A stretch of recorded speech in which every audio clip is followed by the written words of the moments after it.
Olá, seja bem-vindo ao nosso canal da Eterna Aprendiz. Estamos aqui com o nosso programa Diálogos, que acontece sempre às terças-feiras com um especialista, um profissional que compõe o nosso elenco, que traz aí informações sobre algum assunto do momento. Se você está chegando agora, se inscreva no nosso canal, ative o sininho e acompanhe as outras tantas reportagens e entrevistas que se encontram aqui já no nosso canal. Hoje o nosso tema é pra lá de interessante. A gente tem aqui com a gente o Beto. Bem-vindo, Beto. Roberto Reis, para os íntimos, para os amigos Beto, né, que compõem o nosso elenco. E o tema de hoje é como as empresas podem ser aliadas da população LGBTQIA+. Um tema super na ordem do dia, super importante essa discussão, né, Beto? Assim, a gente tem aqui uma missão de ajudar aí as pessoas a entenderem mais, inclusive a sigla, nós vamos falar disso tudo aqui, vai ser um bate-papo muito gostoso. Então, antes, queria apresentar para vocês o Roberto Reis, o Beto, né? Ele é consultor em diversidade, ele é mestre e doutorando em comunicação social e coordenador do projeto Una-se contra a LGBTfobia, que este ano comemora 10 anos. Bem-vindo, Beto. Uma alegria ter você aqui com a gente nesse bate-papo. Muito obrigado, Kênia. Olá a todos, todas e todes. É um prazer estar aqui batendo esse papo com você, conversando com o pessoal sobre essa data tão importante, esse mês que é tão significativo para a população LGBTIQIA+. Beto, então no dia 28 você comemora o Dia do Orgulho LGBTQIA+, né? Essa data surgiu há mais de 50 anos, a gente sabe que ela começou a partir de um evento nos Estados Unidos, em Nova York. Queria que você explicasse para nós isso aí também, e a partir daí, nos anos seguintes, comemora-se em todo o país, em todo o mundo, né? Esse orgulho dessa população LGBTQIA+. Também queria que você falasse o porquê do orgulho, né? Isso é bastante interessante para nós. Então, com vocês, o Beto. Gente, por favor, Beto. Aquele é uma ótima pergunta. Eu acho que é muito importante a gente sempre resgatar a história, porque ela que dá um pouco de sentido assim, ao que a gente está vendo hoje, né? Essa data do dia 28 de junho, ela acontece por um evento que aconteceu em Nova York, como você falou, num bar que se chama, existe até hoje, Stonewall Inn. E era um bar que tinha frequentes batidas policiais, era um bar principalmente frequentado pela população LGBTQIA+, lá dos Estados Unidos. E nesse dia especificamente, a população, o público, né, não aceitou mais essas batidas. Eram batidas policiais arbitrárias, autoritárias, sem sentido, né, claramente motivadas por preconceito. E nesse dia, o público do bar falou: não, a gente não vai aceitar mais esse tipo de arbitrariedade. E aí a gente fala que surge a revolta de Stonewall Inn, né, então, que foram alguns dias ali de confronto com a polícia, e a gente criando uma voz própria para aquela população que até então vivia muito escondida, muito invisibilizada, né? A palavra orgulho vem justamente disso, né? Assim, então, qual que é o oposto do orgulho? A vergonha, né? Aquilo que a gente esconde, aquilo que a gente deixa escondido, aquilo que a gente não quer mostrar para as pessoas nem para a gente mesmo. E orgulho é de celebrar quem você é, poder amar quem você quiser.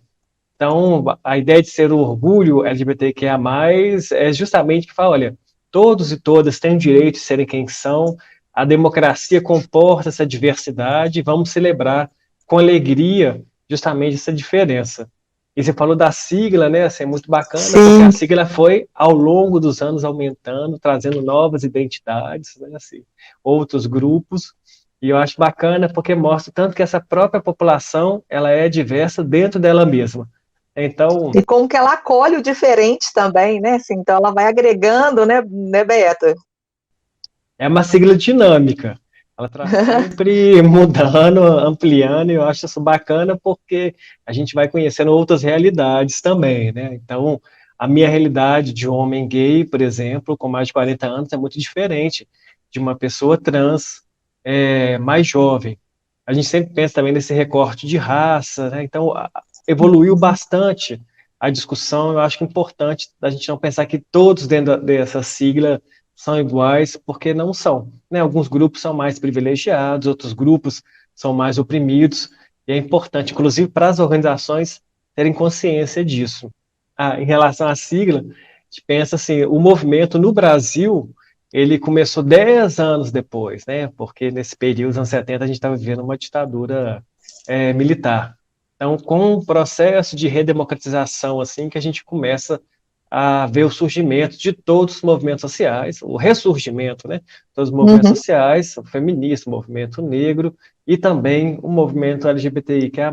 Na época não era chamado assim, falava só movimento homossexual, né? Então, os anos 80 vai ser utilizado principalmente essa nomenclatura, assim, de um modo geral. Os anos 90 surge uma sigla que é gays, lésbicas e simpatizantes, GLS.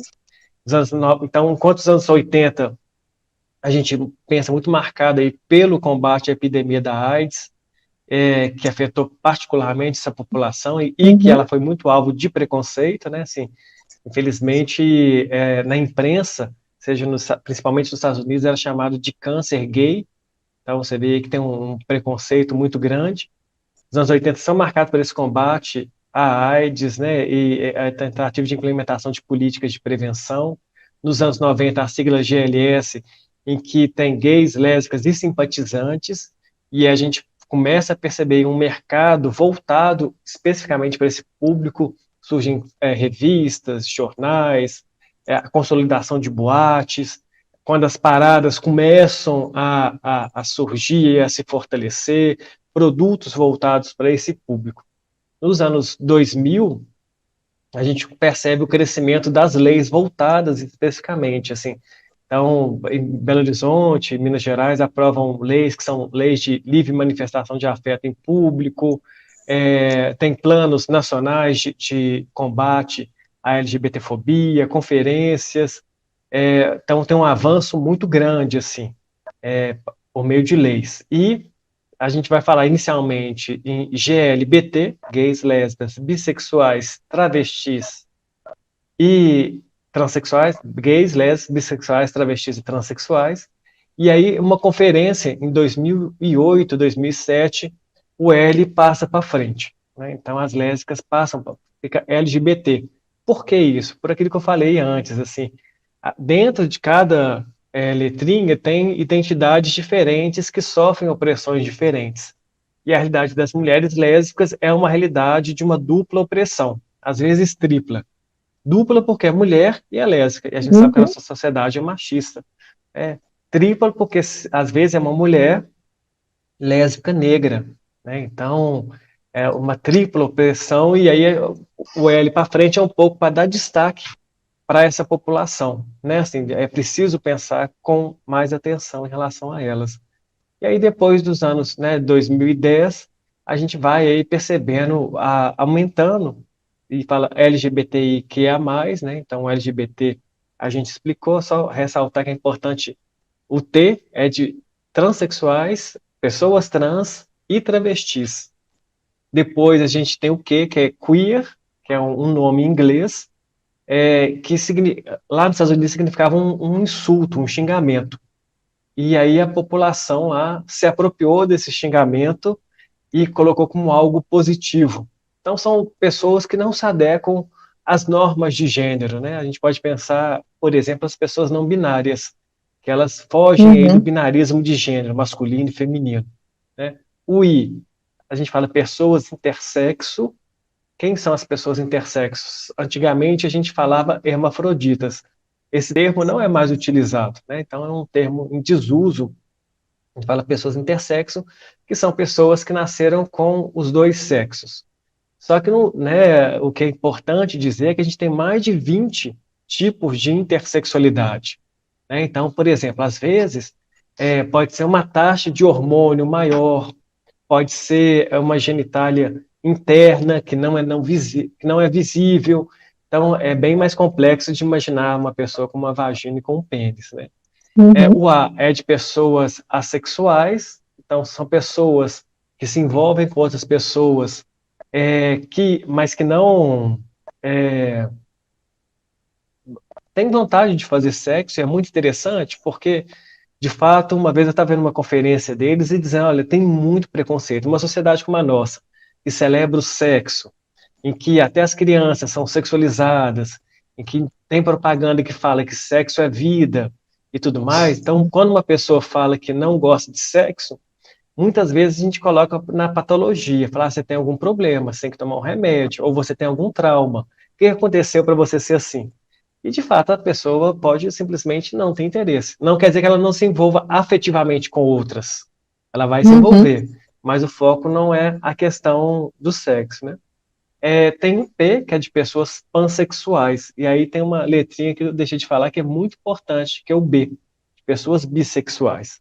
Então, pessoas bissexuais são pessoas que se interessam pelos dois gêneros. Pensando inicialmente, era assim. Então, é importante dizer assim, não é 50% né? Então, 50, eu gosto, 50% de homem, não é matemático, né? A gente está dizendo de desejo, de orientação sexual. Não é uma fase, né? Que as pessoas bi escutam muito isso, é uma fase, depois você vai decidir se você é hétero, se você homossexual.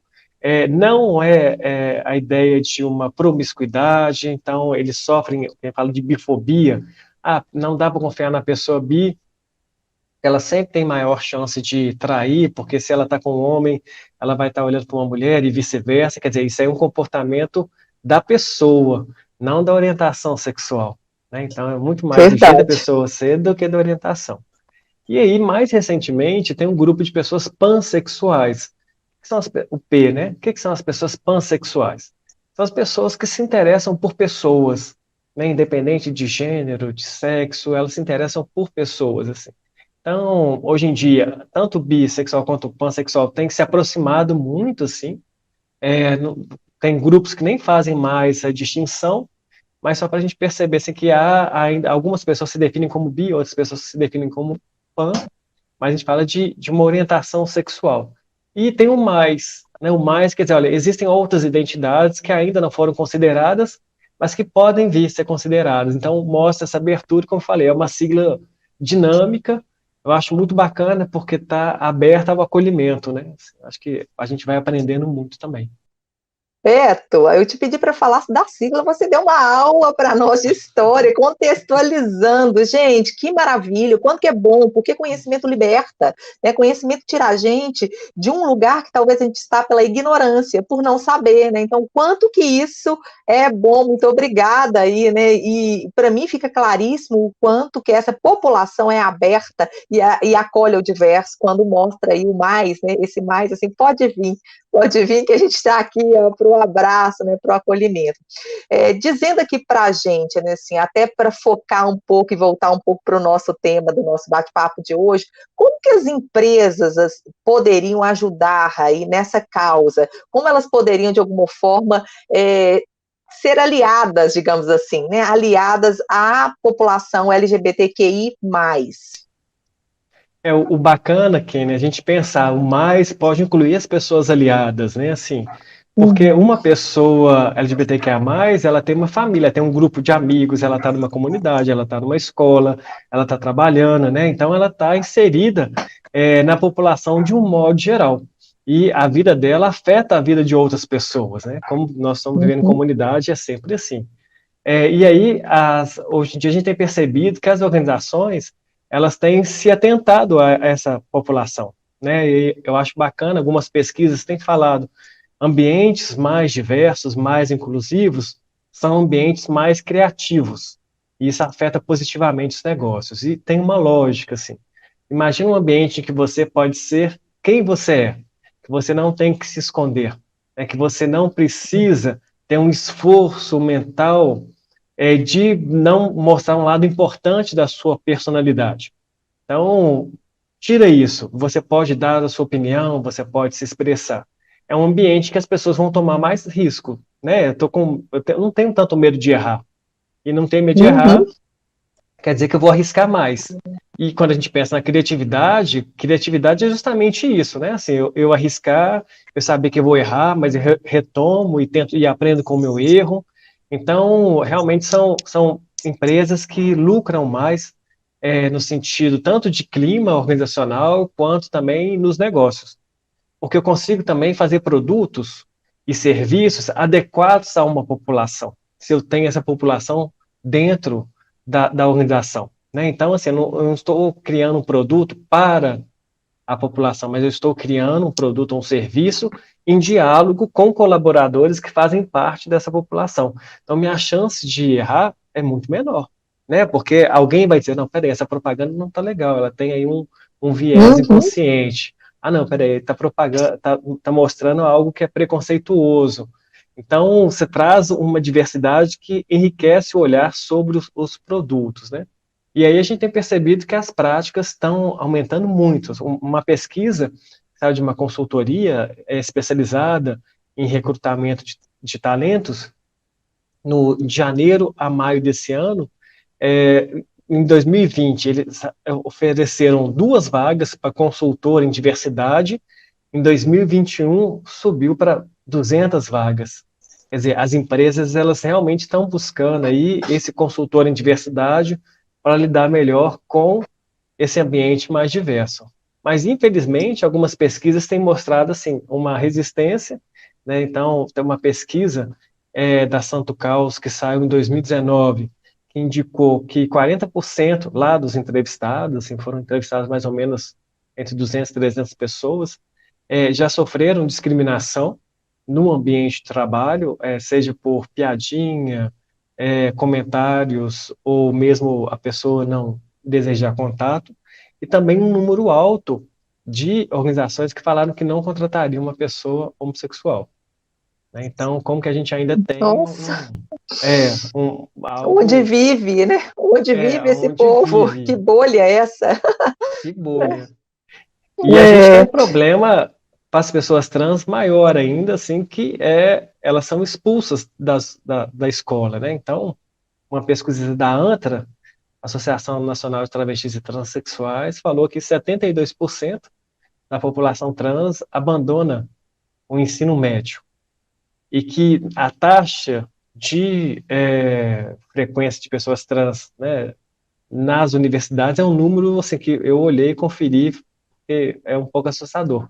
É 0,02%. hum, Então a gente pensa que elas não estão nas universidades, né? Assim, e a gente olha para esse mercado de trabalho cada vez mais competitivo, que exige qualificação, né? Que precisa de um conhecimento permanente, e as pessoas trans, elas não estão chegando, trans e travestis não estão chegando à universidade. Então a gente também tem que dar um passo atrás e pensar, olha, como que a gente pode manter essas pessoas nesses locais, né? A taxa de evasão escolar da pessoa trans no Brasil é de 13 anos de idade.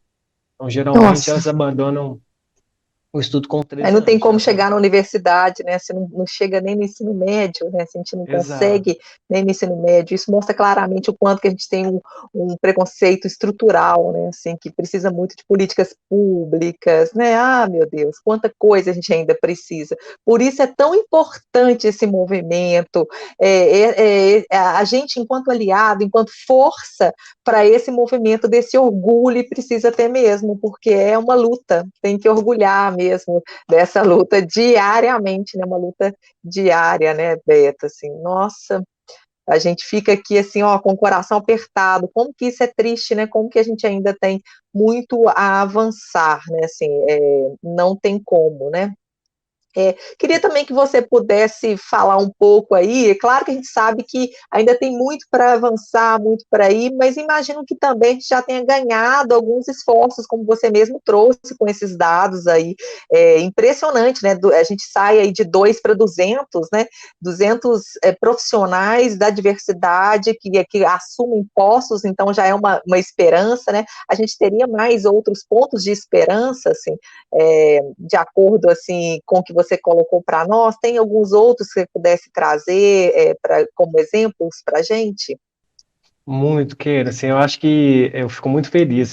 Como você falou, precisa avançar muito, mas a gente chegou também a alguns pontos, eu acho que principalmente empresas benchmark, assim, que a gente pode se espelhar Uhum, nelas para seguir.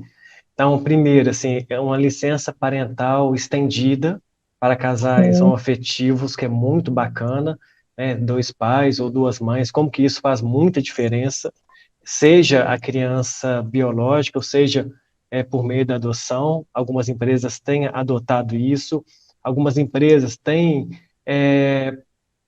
bancado mesmo o processo de transição das funcionárias e funcionários trans, então seja na hormonização, seja na própria cirurgia de redesignação, canais de denúncia têm sido mais capacitados para atenderem denúncias de LGBTfobia, os códigos de conduta. A gente tem fórum de empresa LGBTs em São Paulo, em que várias empresas participam, e é até legal, quem quiser saber um pouco mais, pode ir no site lá deles, que eles dão 10 princípios de uma empresa que acolhe, protege e promove os direitos LGBTs. Então, vai desde você fazer campanhas publicitárias atentas a essa população, né? Então, eu vou colocar não só no mês do orgulho, mas também nas peças, né? Em outro momento, colocar famílias diversas, pessoas diversas, tanto na comunicação externa quanto na comunicação interna, seja também sensibilizar as lideranças para trazerem esses assuntos. Né? Então, é importante que as lideranças abracem para poderem comunicar para os colaboradores, né? E aí eu acho que conversar, os grupos de afinidade estão surgindo também, né? Assim, nas organizações, que facilita muito esse contato, assim, com essa realidade. Eu acho que outro dia eu estava numa palestra e eu achei uma dica também muito importante, assim, a gente não presumir, né? Assim, porque muitas vezes a gente pressupõe que todo mundo é heterossexual. Então, eu estou conversando com uma pessoa, a pessoa fala comigo assim, é um homem. Fala, porque eu sou casado. Assim, a sua esposa faz o quê? Pode ser esposo, inconscientemente, né? Exato. Inconscientemente, eu estou pressupondo que aquela pessoa é heterossexual. Né? Então, como que a gente precisa trabalhar esse viés também de, olha, não, né, assim, por que eu acho que é uma pessoa heterossexual? Por que de imediato eu já fiz essa construção? Então, para a gente ficar um pouco atento a essas nossas observações do dia a dia, que fazem toda a diferença. E outro dia eu estava dando uma entrevista e eu achei muito legal, o jornalista me perguntou, eu fiquei até emocionado, assim, como que as pessoas aliadas podem contribuir. A jornalista fez essa pergunta. Falou, Beto, deixa eu te perguntar uma coisa. E nós, como aliados, como nós podemos ajudar? Falei, gente, com mais de 40 anos de idade, eu nunca tinha escutado essa pergunta. Que e ela faz muito sentido, né? Assim, para todo grupo. Né? Então, assim, para qualquer grupo que você pensar, de pessoas negras, pessoas com deficiência, mulheres, se eu não faço parte daquele grupo, talvez o primeiro contato, a primeira abertura é isso, assim, como que eu posso te ajudar? Não imaginar, né, assim, eu já ir te ajudando, porque às vezes o que eu estou fazendo não vai afetar positivamente a sua vida, não é o que você está buscando. Mas quando abro essa porta da pergunta, primeiro eu mostro um acolhimento e um respeito pela sua realidade, eu quero te escutar, e segundo, assim, eu consigo ser mais assertivo na minha ação, porque eu estou fazendo de acordo com o que você colocou como prioridade, e não com o que eu acho que é prioridade. Então, eu acho que, assim, para empresas aliadas e pessoas aliadas, talvez esse seja um bom caminho, sabe? Assim, e não é só em relação à questão LGBTQIA+, não. Acho que é em relação a todos os grupos, assim. Beto, antes de a gente começar a nossa entrevista, nos bastidores, você deu uma informação que eu falei, não, peraí, vamos levar isso para a nossa entrevista, porque é uma dica de ouro, muito importante, né, da questão do tratamento, porque são muitas siglas, né, a gente fica um pouco preocupado de falar da maneira correta. Traz aí para nós essa dica, eu acho que ela vai ser muito útil para a gente fechar esse nosso bate-papo tão gostoso, né, e tão importante aí. Né, a gente estava conversando, né? Porque, como eu falei, a sigla ela é dinâmica, assim, tá mudando como a própria sociedade, né? Então, é natural que ela vá se ampliando, modificando, a gente vai revendo conceitos. E o que eu percebo às vezes nas minhas palestras é que as pessoas ficam muito preocupadas em decorar a sigla, né? Assim, então, com o que cada letrinha significa e fica com muito medo de errar também. E aí esse medo às vezes paralisa a pessoa. Então, em vez dela conversar sobre o assunto, se aproximar de uma pessoa LGBTQIA+, ela prefere nem fazer a pergunta, nem entrar em contato com medo de errar. Acho que tem uma regra de ouro, assim mesmo, que a gente pode pensar para qualquer tratamento, que é chegar para a pessoa e perguntar, olha, como que você gostaria que eu te chamasse? Né? De qual maneira você fica mais confortável? Então, é bacana porque você mostra que você está aberto àquela mudança, né? Assim, está com vontade de aprender, Uhum. e a pessoa sente como um acolhimento. Uma coisa bacana que está acontecendo, principalmente no LinkedIn hoje, é que quando você coloca o seu nome lá no LinkedIn, você coloca também a forma de tratamento que você gostaria de ser chamado. Então, coloca Boa. lá, por exemplo, Roberto Reis. Aí coloca ele, dele. Então, a pessoa que quiser entrar em contato comigo sabe que vai me tratar no masculino. Né? Então, às vezes as pessoas colocam em português, em inglês, em espanhol, ou em português, ou inglês. Então, é bacana porque já é uma dica, assim, né? Às vezes, se eu for contratar uma pessoa, eu já posso ir lá no LinkedIn, se ela tiver, ver como que ela gosta de ser chamada, já facilita. Mas se não houver esse recurso, eu acho que essa pergunta bem franca, assim, aberto, mostrando empatia, já é meio caminho andado. E uma dica que eu acho que também é sempre importante, assim, a gente sempre fala a travesti, né? Então, Uhum. quando a gente se refere a uma mulher transexual, geralmente é no feminino. Um homem transexual, geralmente no masculino. Por que geralmente? Porque às vezes depende de como a pessoa quer ser tratada.